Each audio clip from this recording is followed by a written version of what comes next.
This time tomorrow night, immediate reaction to the next leaders' debate. We will have experts from inside and outside of the House exactly this time tomorrow night. As always, we've got plenty to fire up about this evening, including, of course, a countdown to the election. And right now, we are now looking at, what is it now? Just one more sleep until another election debate, but 18 days until that federal election. 7 days, a week from today, the very first votes will be cast. And tonight, I can start to show you the how to vote forms, which are popping up all over the place. They tell us which way the preferences are going to flow, and I'll explain why preferences, unsurprisingly, mean more than ever before. Now, I've got to be honest, in this one of the most boring elections any of us have ever lived through, today was a particularly boring day because they are preparing their lines, they are rehearsing their zingers, they are filling their heads full of facts because they're doing debate prep at the moment, which meant the most exciting thing the Prime Minister said today, and this is brave stuff, right? He defended Vegemite. I can confirm here today that I am pro-Vegemite. And indeed, I actually put a lot of Vegemite on my toast when I ate bread. I love Vegemite. It's a good thing. I did hear the report on that. It's rather odd that they're letting Marmite in, which is rubbish, frankly.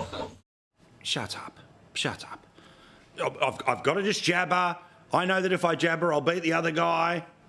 Just say Peter Dutton's names 4 times, make a reference to Donald Trump, point at the sign and you're winning. Seriously?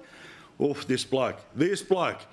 He's got more tickets on himself than Taylor Swift sells to a concert because he thinks that he is plain sailing his way through to, another 3 years. And I'll have something to say about that in a moment or two's time. But no new spending today, but that's okay. He's done plenty of spending since January. A $7.2 billion announcement today. $5 million. $10 million. $200 million. $3 billion. $350 million. $2 billion. $37 million. $842 million. $2.4 billion. $8.5 billion. $4.8 billion. $1 billion. $3.4 billion. $2.8 billion. $200 million. $150 million. $1 billion. $245 million. $6 million. $3 million. $10 billion. $24 million. $9 million. $15 million. Dear goodness. As for Peter Dutton, he was out and about today, but again, went behind closed doors pretty quickly. Why? He's doing the debate prep, getting ready for tomorrow. That happens the hour before us tomorrow night. So no matter where you are, you make sure you're here. You should always be here anyway, but be here, 9 o'clock tomorrow night. The best analysis, in-house, out-house, in terms of the people we're talking to, not the quality.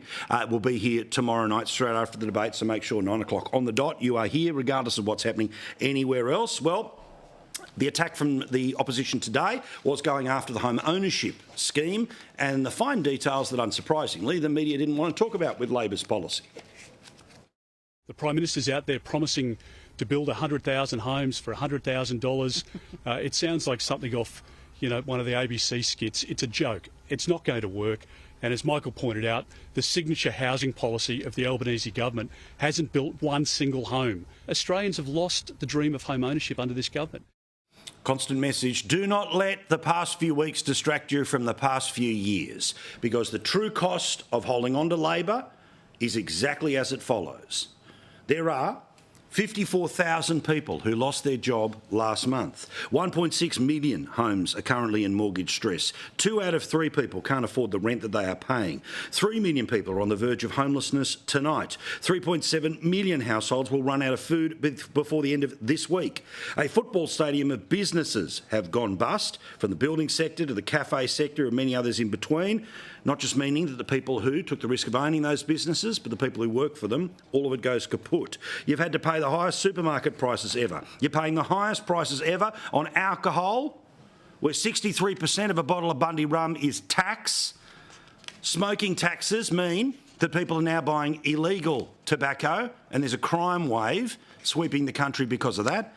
And don't forget, 50 cents in every litre of petrol currently is tax. The opposition plans to cut that in its first year to 25 cents. Budget deficits, forget the next 5, 10, 15, 30. Try out to the 2060s. That's the intergenerational report. not forget, $1.2 trillion worth of debt.